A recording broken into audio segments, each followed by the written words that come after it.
Let's paint an okapi.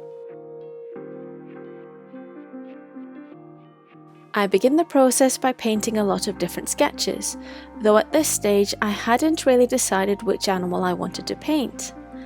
The first animal I sketched was an okapi, though afterwards I started sketching a European rabbit. To me, this stage is all about getting a better understanding of the animal, which usually means painting the animal from different angles and in different poses.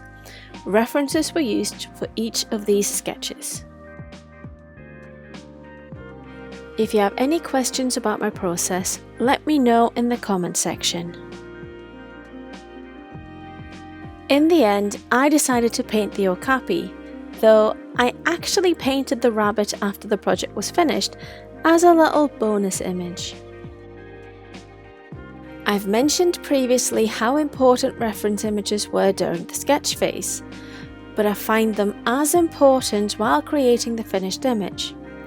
Sometimes I enlarge the sketch I'm most happy with and paint over it. However, with this image I decided to start fresh and again relied heavily on photos, but also the sketches I already made. After getting some of the anatomy and shapes right, I start focusing on the darker areas of the animal. This is of course easier with animals like the okapi, where the majority of the animal is a darker colour.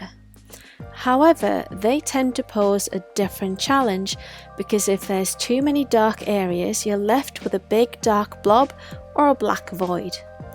To combat the void effect, I tend to leave space for where the natural highlights of the animal would be, which is also where I tend to emphasize the colour of the animal, even if it's a quite dark colour.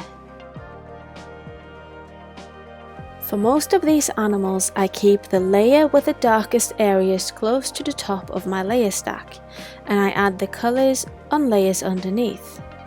Therefore, leaving room for these colours initially is quite important and it helps me throughout the process.